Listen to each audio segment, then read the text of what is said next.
Hello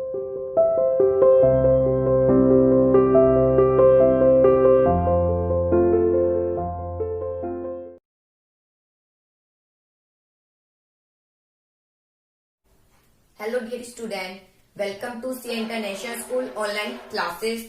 Dear plus 2 commerce class, today we will discuss about unit 6 staffing. इससे पहले unit 5 तक हम discuss कर चुके हैं। आई होप आपने अच्छे से किया होगा। आज हम स्टाफिंग डिस्कस करेंगे। स्टाफिंग जॉब की फंक्शन ऑफ मैनेजमेंट का पार्ट है। मैनेजमेंट के फंक्शन कौन कौन से, प्लानिंग है, ऑर्गेनाइजिंग, वो हम डिस्कस कर चुके हैं। प्लानिंग हम योजना बनाते हैं, विभिन्न अल्टरनेटिव को चूज करते हैं, उसमें एक बेस्ट ऑप्शन को चूज करते हैं। ऑर्गेनाइजिंग में हम रिपोर्टिंग रिलेशनशिप बनाते हैं, अथॉरिटी, रिस्पॉन्सिबिलिटी, डिपार्टमेंट, ये सब वहां पर क्रिएट करते हैं ऑर्गेनाइजिंग। अब स्टाफिंग को संभालेगा कौन? अथॉरिटी बांट दी है, सुपीरियर सबॉर्डिनेट हमें बनाने, लेकिन बनेगा कौन? व्यक्ति ही तो बनेंगे। तो अगला कार्य क्या होगा? स्टाफिंग। स्टाफिंग आप कह सकते हैं मैनेजमेंट के फंक्शन में बहुत ही इंपॉर्टेंट फंक्शन है। मोस्ट इंपॉर्टेंट आप इसे ही कह सकते हैं। अगर यही ढंग से परफॉर्म नहीं होगा, बाकी सारे कितने भी आप ढंग से परफॉर्म कर लीजिए, मीनिंगलेस ही रह जाएंगे।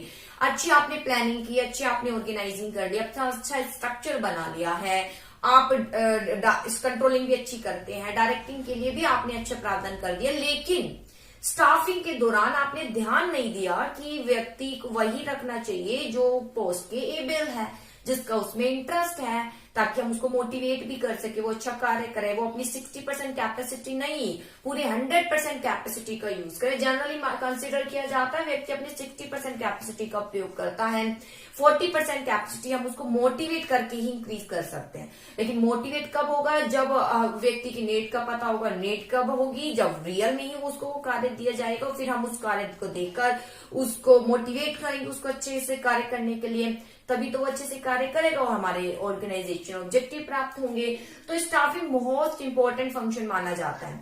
अगर स्टाफिंग ही आपने ढंग से नहीं करी, व्यक्ति गलत अपॉइंट कर दिया, गलत पोस्ट पर कर दिया है, जो उसके एबल नहीं है, क्या होगा? कुछ दिन काम करेगा, फिर हटाना पड़ेगा उसे। होगा क्या? इतने दिन जो हमने उसको ट्रेनिंग दी, उसको लगाया, इतना टाइम कोस्ट सब वेस्ट होगा और फिर भी काम ऑब्जेक्टिव पूरा नहीं होगा। तो ये एक हर्डल उत्पन्न होगी और इससे हमारी गुडविल भी डाउन होगी अगर इस तरीके से हम सिलेक्शन करते हैं, यानी हमारी कैपेबल नहीं हो ऑर्गेनाइजेशन, ऐसा कंसिडर किया जाएगा। तो इसलिए स्टाफिंग महत्वपूर्ण फंक्शन माना जाता है, क्योंकि कार्य तो व्यक्ति करेंगे और व्यक्ति का कैपेबल होना जरूरी है। और कैपेबल ही नहीं, जिस पोस्ट के लिए वो आ रहा है उसमें उसका इंटरेस्ट जरूर हो। अगर आपने कॉमर्स लिया है तो आपका इंटरेस्ट होना जरूरी है, अदरवाइज आप साइंस को भी अच्छे से हैंडल कर सकते थे। आपने साइंस क्यों नहीं लिया? आपका इंटरेस्ट नहीं है। तो एबिलिटी तो आपकी साइंस की भी है, कॉमर्स की, दोनों आप हैंडल कर सकते थे, लेकिन आपने कॉमर्स चूज किया क्योंकि आपका इंटरेस्ट है। इंटरेस्ट होना बहुत जरूरी है। अगर व्यक्ति लगाया जाए तो उसकी कैपेबिलिटी, उसको इंटरेस्ट को ध्यान में रखकर ही लगाया जाए। अगर ऐसा नहीं किया जाता तो व्यक्ति कुछ समय काम करेगा, पूरी क्षमता के साथ काम नहीं करेगा, फायदा नहीं है, ऑब्जेक्टिव प्राप्त होंगे नहीं, व्यक्ति को हमें हटाना पड़ेगा, संस्था की ही कॉस्ट इंक्रीज होगी, टाइम वेस्ट होगा। इसलिए स्टाफिंग जो है बहुत ही महत्वपूर्ण फंक्शन माना जाता है। देखिए स्टाफिंग है, मीनिंग क्या है स्टाफिंग का? It refer to filling and keeping the post with people, मत लिखिए, टैलेंटेड पीपल लिखिए। किसके साथ? टैलेंटेड व्यक्ति के साथ भरना है। ये जनरली मैंने टूल किट में से उठाया है मीनिंग आप, लेकिन इसको अच्छे से लिखिए, जैसे मीनिंग आपकी बुक में दिया है वो याद कीजिएगा कि स्टाफिंग क्या है। स्टाफिंग का अभिप्राय फिलिंग करना है, यानी भरना और बनाए रखना है पोस्ट पर व्यक्ति को। एक टैलेंटेड व्यक्ति को ही पोस्ट देना है, उसकी कैपेबिलिटी के अकॉर्डिंग और उसके इंटरेस्ट को ध्यान में रखते हुए, तो वही कहलाई जाती है स्टाफिंग। ठीक है। इट रिफर टू फीलिंग और keeping the post with people, यानी फीलिंग करना है, फील करना है व्यक्ति को टैलेंटेड व्यक्ति से, और कीपिंग द पोस्ट व्यक्ति को बने रखना है वहां पर। क्योंकि मान लीजिए आज एक व्यक्ति आया है, तो हमें निश्चित करना है कि कल भी ये व्यक्ति ही रहे, ये नहीं कि बार बार उसे हटाने की नौबत आए या वो खुद भी चला जाए। अगर व्यक्ति को उसकी इच्छा के अनुसार काम नहीं दिया जाता, उसका इंटरेस्ट नहीं बनता तो हो सकता है मजबूरी में काम कर रहा हो, फिर वो कहीं ना कहीं भागेगा, कहीं दूसरी ऑर्गेनाइजेशन की ओर चला जाएगा, तो फायदा नहीं है, हमारे लिए ही ये एडवर्स सिचुएशन उत्पन्न हो जाएगी। क्योंकि हमें व्यक्ति को लगाया है, ट्रेनिंग दी, हमारा टाइम वेस्ट हुआ, कॉस्ट वेस्ट हुआ, फिर हमें दूसरा व्यक्ति लगाना पड़ेगा। इसलिए स्टाफिंग करते समय ध्यान रख लेना चाहिए जो व्यक्ति फील किया जाए और व्यक्ति को कैपेबिलिटी के अकॉर्डिंग फील किया जाए और व्यक्ति उस पर बना रहे, ये हमें निश्चित करना चाहिए। तो ये खिलाया जाता है स्टाफिंग। अब स्टाफिंग का मीनिंग क्लियर हो गया, तो बेटा फीचर बताइए, फीचर क्या है? Related to human being. जो स्टाफिंग है किससे रिलेटेड है, ह्यूमन बींग से रिलेटेड है। ह्यूमन बींग्स मतलब व्यक्ति है, व्यक्ति से ही, क्योंकि स्टाफिंग में व्यक्तियों को ही तो अपॉइंट किया जाता है, इसलिए किससे रिलेटेड है, व्यक्तियों से रिलेटेड है। और इसके अलावा स्टाफिंग में व्यक्ति को रखना ही नहीं, इसके स्टाफिंग में बहुत सी एक्टिविटी भी परफॉर्म की जाती है। स्टाफिंग की कौन कौन सी एक्टिविटी है, स्टाफिंग में कौन कौन से फंक्शन परफॉर्म किए जाते हैं। सबसे पहले आता है रिक्रूटमेंट। रिक्रूटमेंट मतलब व्यक्तियों को बुलाया जाता है, जो भी कैपेबल व्यक्ति, आइए आप इनवाइट है, आप इस पोस्ट के लिए विलिंग है अप्लाई करने के लिए, अप्लाई कीजिए। फिर आता है सिलेक्शन, फिर उसमें से सिलेक्ट किए जाते हैं व्यक्ति। रिक्रूटमेंट पॉजिटिव प्रोसेस है और सिलेक्शन नेगेटिव। रिक्रूटमेंट में बुलाया जाता है, कहते हैं ना भर्ती चल रही है, चलते हैं चलते इंट्रो देने चलते हैं, तो वहां कोई भी जा सकता है जो फिलहाल कैपेबल है। कैपेबल मतलब उन्होंने कुछ ऑलरेडी दिया हुआ है कि ये कैपेबिलिटी आप में होनी चाहिए, अगर आप में है वो तो आप जा सकते हैं, आप इन्वाइटेड है, ठीक है। सिलेक्शन, उसके बाद सिलेक्शन में आप अगर पोस्ट ही केवल दो ही पोस्ट के लिए वैकेंसी है तो आए तो 10,000 है व्यक्ति या 10 व्यक्ति आए हैं तो बाकी को तो जाना पड़ेगा, 2 का ही सिलेक्शन होगा।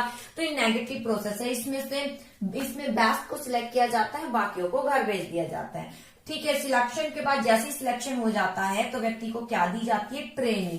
ट्रेनिंग मतलब कि व्यक्ति को सिलेक्ट कर दिया, उसकी पोस्ट दे दी, अब उस पोस्ट के बारे में बताया जाएगा भाई क्या कार्य करना है उसको, तो उसको दी जाती है ट्रेनिंग। ट्रेनिंग के बाद साथ में किसका प्रावधान किया जाता है, प्रमोशन का। प्रमोशन का होना बहुत जरूरी है संस्था में। प्रमोशन का अगर मार्ग खुला होगा तो संस्था में व्यक्ति लंबे समय तक टिका रहेगा और मेहनत से काम करेगा, क्योंकि उसे पता है मेहनत से काम करने पर मेरी गुडविल इंक्रीज होगी, मेरे लिए प्रमोशन के वेन्यू मार्ग खुल जाएंगे। इसलिए प्रमोशन की एक्टिविटी भी सिलेक्शन के अंतर्गत ही आती है। इसके अलावा ट्रांसफर भी किया जाता है, जहां ट्रांसफर मतलब जहां कई व्यक्ति आपको ज्यादा लग रहे हैं किसी एरिया में, आप उसको दूसरे एरिया में भेज सकते हैं जहां पर उसकी क्या है, कमी है। कुछ व्यक्ति की कमी है तो वहां एडजस्ट कर लेते हैं। तो ये सारी एक्टिविटी किसकी एक्टिविटी है, स्टाफिंग की। आपको पता होना चाहिए स्टाफिंग में ये फंक्शन परफॉर्म किए जाते हैं। स्टाफिंग के फंक्शन ये, स्टाफिंग की एक्टिविटी कौन कौन सी, रिक्रूटमेंट है, सिलेक्शन है, सिलेक्शन के बाद ट्रेनिंग है, प्रमोशन है, उसके बाद क्या है, ट्रांसफर। ट्रांसफर भी इसी का पार्ट है, तो बेटा ये आपको पता होना चाहिए। इसके बाद हम बता देते हैं फीचर क्या है। तो सबसे पहली फीचर है रिलेटेड टू ह्यूमन बीइंग। ये किससे रिलेटेड है, व्यक्तियों से रिलेटेड है, क्योंकि इसमें व्यक्तियों को लगाया जाता है, लगाते समय उसकी कैपेबिलिटी, उसका इंटरेस्ट को ध्यान में रखा जाता है। इस और पोस्ट को चलाता भी कौन है, पोस्ट तो एक है, जैसे इकोनॉमिक्स की तो एक पोस्ट है, कर चला कौन रहा है, जैसे आपके सर चला रहे हैं मोहन सर, ऐसे बिजनेस की एक पोस्ट है, अकाउंट की पोस्ट है, चला कौन रहा है, व्यक्ति ही तो चला रहे हैं। तो पोस्ट का रिलेशन किसके साथ है, व्यक्तियों के साथ ही तो है। पोस्ट पर स्टाफिंग किसकी करनी है, व्यक्तियों की। स्टाफिंग किससे रिलेटेड है, ह्यूमन बीइंग से। अगला है सेपरेट मैनेजीरियल फंक्शन। ये एक अलग मैनेजीरियल फंक्शन माना जाता है, महत्वपूर्ण और अलग, क्योंकि एक महत्वपूर्ण फंक्शन है। अगर इसमें थोड़ी सी आपने लापरवाही कर दी तो आपके लिए जो बाकी परफॉर्म किया आपने, प्लानिंग, ऑर्गेनाइजिंग, सब बेकार हो जाएगा, डायरेक्टिंग, कंट्रोलिंग सब बेकार हो जाएगा। इसलिए एक अलग से ही मैनेजीरियल फंक्शन माना जाता है। ये मैनेजमेंट का एक फंक्शन तो है, लेकिन उनमें भी एक अलग ही इसका एक महत्व है स्टाफिंग का। इसके बाद आता है essential at all managerial level. जो स्टाफिंग का कार्य है सारे ही मैनेजीरियल लेवल पर किया जाता है। ये नहीं, वैसे तो स्टाफिंग जनरली स्टाफिंग करने के लिए एक डिपार्टमेंट बना दिया जाता है जिसे HRM बोलते हैं, आपने पीछे वीडियो देखी होगी। तो ह्यूमन रिसोर्सेज जो डिपार्टमेंट होता है उसका कार्य क्या होता है, व्यक्तियों को लगाना होता है। लेकिन व्यक्ति लगेगा कैसे, ठीक है, उसकी जिम्मेदारी उसी डिपार्टमेंट की होगी जहां पर उसकी जरूरत है। जैसे प्रोडक्शन डिपार्टमेंट में व्यक्ति की जरूरत है तो ह्यूमन रिसोर्सेज जो डिपार्टमेंट है HRD, उसने व्यक्ति भेज दिया, लेकिन लास्ट जिम्मेदारी प्रोडक्शन डिपार्टमेंट की होगी कि क्या वो व्यक्ति को रखना चाहता है, नहीं तो कहीं ना कहीं वो भी इन्वॉल्व है किसमें, स्टाफिंग के फंक्शन में। इसलिए जरूरी हो जाता है ये सारे ही मैनेजीरियल लेवल के लिए, यानी कोई भी लेवल है, हर लेवल कहीं ना कहीं किसमें विलीन होता है, स्टाफिंग फंक्शन में। हम ये नहीं कह सकते केवल ह्यूमन रिसोर्सेज डिपार्टमेंट ही स्टाफिंग फंक्शन करता है, नहीं, स्टाफिंग फंक्शन में हर एक डिपार्टमेंट विलिंग होगा जिस डिपार्टमेंट में व्यक्ति की जरूरत है। वो डिपार्टमेंट खुद भी उसमें जो है उसे भी स्टाफिंग का कार्य परफॉर्म करना होगा। जैसे कॉमर्स में किसी टीचर्स की जरूरत है तो ठीक है, स्टाफिंग के लिए व्यक्ति तो अपॉइंट कर लिया जाएगा, ठीक है। प्रिंसिपल मैम है और ठीक है, वहां से वो थोड़ा इंट्रो लेकर हमारे डिपार्टमेंट में भेज देगी, लेकिन अंतिम रिस्पॉन्सिबिलिटी हमें भी निभानी पड़ेगी स्टाफिंग में कि वो व्यक्ति को रखना है या नहीं रखना। तो इसमें जरूरी है और मैनेजरियल लेवल के लिए। अगला रिलेटेड टू सोशल रिस्पॉन्सिबिलिटी, ये सोशल रिस्पॉन्सिबिलिटी से रिलेटेड है, यानी व्यक्ति वही लगाया जाए जो उस पोस्ट के क्या होना चाहिए, कैपेबल होना चाहिए। तो ये एक सोशल रिस्पॉन्सिबिलिटी स्टाफिंग में व्यक्ति को लगाया जाता है। व्यक्ति को लगाते समय ध्यान रखना चाहिए उसकी पोस्ट का, ये नहीं ये तो मेरा ज्यादा नियर डियर है तो मैं इसी को ही रखूंगी, ऐसा नहीं होना चाहिए। तो सोशल रिस्पॉन्सिबिलिटी को ध्यान में रखना चाहिए, ये रिलेटेड है सोशल रिस्पॉन्सिबिलिटी से, किसी प्रकार की असमानता नहीं हो। Effect of internal and external environment, staffing process internal और एक्सटर्नल एनवायरमेंट दोनों से प्रभावित होती है। मीन्स इंटरनल एनवायरमेंट जैसे कि प्रमोशन है, ठीक है, ट्रांसफर है, तो वहां पर जो हमने स्टाफिंग करनी है व्यक्तियों को संस्था में से फिल कर दिया जाएगा। प्रमोशन कर दिया गया तो व्यक्ति कहाँ, जरूरत ही नहीं हुई बाहर वाले व्यक्ति की, संस्था में से ही हमने प्रमोट कर दिया। ऐसे ही एक्सटर्नल एनवायरमेंट भी है। एक्सटर्नल एनवायरमेंट में जैसे मान लीजिए गवर्नमेंट ने पॉलिसी बना दी एक पर्टिकुलर इंडस्ट्री के लिए कि अगर आपको व्यक्ति लगाना है तो केवल एम्प्लॉयमेंट एक्सचेंज जो कि गवर्नमेंट अफिलिएटेड संस्थाएं होती हैं, यहाँ पर आप अपना रजिस्ट्रेशन करा सकते हैं। ऑनलाइन रजिस्ट्रेशन होता है, इसके बारे में भी मैं आगे डिस्कस करूंगी। तो एक्सटर्नल एनवायरमेंट में जैसे गवर्नमेंट ने पॉलिसी बना दी, अगर व्यक्ति को रिक्रूटमेंट करना है पर्टिकुलर किसी इंडस्ट्री के लिए, सबके लिए नहीं, कि अगर आप व्यक्ति रखेंगे तो केवल एम्प्लॉयमेंट एक्सचेंज के थ्रू ही व्यक्तियों को अपॉइंट करेंगे, तो वहां पर एक्सटर्नल एनवायरमेंट भी प्रभावित करेगा स्टाफिंग प्रोसेस को। अब व्यक्ति हम कहीं से नहीं, वहीं से ही हमें व्यक्ति लाने पड़ेंगे। तो ये सारे फीचर है किसके, स्टाफिंग के, ठीक है। किससे रिलेटेड है, ह्यूमन बींग से अलग ही एक मैनेजरियल फंक्शन है सारी, बल्कि मैनेजमेंट का तो फंक्शन है लेकिन उसमें भी एक अलग ही पार्ट है, किसी का पार्ट नहीं होकर एक अलग ही महत्वपूर्ण पार्ट बना हुआ है। और सारे ही मैनेजरियल लेवल पर इसकी जरूरत होती है। सारे ही मैनेजरियल लेवल कहीं ना कहीं जहां पर जरूरत होती है व्यक्ति की, वो भी डिपार्टमेंट कार्य करेगा स्टाफिंग फंक्शन में। रिलेटेड टू सोशल रिस्पॉन्सिबिलिटी, किससे रिलेटेड होता है ये, सोशल रिस्पॉन्सिबिलिटी से रिलेटेड है। सोशल रिस्पॉन्सिबिलिटी आपको पूरी करनी ही पड़ती है। Effect of internal external environment, और ये किससे प्रभावित होता है, इंटरनल और एक्सटर्नल एनवायरमेंट से। इंटरनल जैसे व्यक्तियों को संस्था में से ही रखना है, प्रमोशन कर दिया तो हमें बाहर से व्यक्ति बुलाने की जरूरत नहीं हुई, और जो लोअर पोस्ट है उसके लिए बाहर से बुला लेंगे। और एक्सटर्नल एनवायरमेंट है तो जी बाहर से कोई पॉलिसी बन गई गवर्नमेंट की कि हम ऐसे ही व्यक्ति को एम्प्लॉयमेंट एक्सचेंज से बुलाना है तो वहीं से ही बुलाना पड़ेगा, तो स्टाफिंग प्रोसेस प्रभावित होगी। अब आता है इंपॉर्टेंस क्या है, helpful in discovering and obtaining competent personal. तो इसका क्या प्राप्त होता है, क्या इंपॉर्टेंस, क्या अचीव होता है स्टाफिंग से, हमें एक कॉम्पिटेंट पर्सन मिल जाता है, क्योंकि यहाँ रिक्रूटमेंट में बहुत सारे व्यक्ति आते हैं, फिर हम उसमें से खोज करते हैं, उनका टेस्ट करते हैं, बहुत से टेस्ट कंडक्ट किए जाते हैं, उसके बाद हम व्यक्तियों को, अच्छे व्यक्ति, कैपेबल व्यक्तियों को ही लगाते हैं। इस प्रकार ये हेल्पफुल होता है खोजने में और प्राप्त करने में कॉम्पिटेंट पर्सनल को। अगला हेल्पफुल इन बेटर परफॉर्मेंस, जब व्यक्ति को हम कैपेबल व्यक्ति को ही वो पोस्ट देते हैं तो बेटर वो परफॉर्मेंस देता है, ऑर्गेनाइजेशन ऑब्जेक्टिव प्राप्त होते हैं। इस प्रकार स्टाफिंग फंक्शन बेटर परफॉर्मेंस दे, संस्था की बेटर परफॉर्मेंस चलती रहे, इसमें हेल्प करता है, क्योंकि स्टाफिंग में व्यक्ति को रखा जाता है, टैलेंटेड व्यक्ति को ही उसके इंटरेस्ट और कैपेबिलिटी के अकॉर्डिंग पोस्ट दी जाती है। Helpful in continue survival and growth of enterprise, staffing function में ध्यान रखा जाता है अच्छे सही व्यक्ति को सही पोस्ट दी जाए। इससे क्या होता है, व्यक्ति लंबे समय तक टिका रहेगा, सेटिस्फेक्शन रहेगा, कंटिन्यू रूप से संस्था ही चलती रहेगी, क्योंकि बार बार संस्था के लिए व्यक्तियों को हटना अच्छी बात नहीं है। संस्था का टाइम ही फिर व्यक्तियों को लगाने में खर्च हो जाएगा, ट्रेनिंग देने में, तो संस्था कहाँ अपना टारगेट पूरा कर पाएगी, नहीं कर पाएगी। तो इस प्रकार कंटिन्यू सर्वाइवल में और संस्था का ग्रोथ भी होता है, जहां संस्था में लंबे समय तक व्यक्ति टिके रहेंगे और मोर कैपेबल व्यक्ति रहेंगे, जिसमें उनको ट्रेनिंग भी दी जा रही, प्रमोशन भी हो रहा है, डेवलपमेंट भी हो रहा है, तो वहां पर संस्था का ग्रोथ भी हो जाता है। ग्रोथ है, डाइवर्सिफिकेशन, ये सब कर लेते हैं, व्यक्ति लंबे समय से टिका हुआ है, खुश है, अगर हम कुछ चेंजेस भी डालना चाहे तो इजिली वो एक्सेप्ट कर लेते हैं। अगला helpful in optimum utilisation of resources, तो स्टाफिंग में बेटर व्यक्ति ही रखा जाता है, वही मीनिंग है और कुछ नहीं है।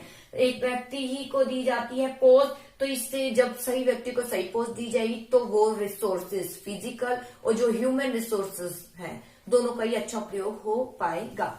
अगला अपना है helpful in improving job satisfaction, जब व्यक्ति को वही पोस्ट दी जा रही है जिसके वो कैपेबल है, तो उससे जॉब सेटिस्फेक्शन होगा, क्योंकि इसकी इच्छा थी मैं ये कार्य करूं, उसको वो कार्य मिल गया क्योंकि वो कैपेबल भी है, उसका इंटरेस्ट है और संस्था को बेटर लगा, वो ऑल अमंग व्यक्तियों में से उसने उसको चूज कर लिया। इससे जॉब सेटिस्फेक्शन मिलेगी कार्य करने वाले व्यक्तियों की, और उसका मोरल यानी मनोबल भी क्या होगा, इंक्रीज होगा। वो 60% नहीं, पूरे 100% कैपेसिटी के साथ क्या करेगा, कार्य करेगा। तो ये है बेटा इंपॉर्टेंस स्टाफिंग के, अच्छे से कर लेना। हेल्प इन डिस्कवरिंग, आपको पता है स्टाफिंग करने से एक कॉम्पिटेंट पर्सन हमें मिल जाता है, हम उसकी खोज कर लेते हैं, हमें प्राप्त हो जाता है।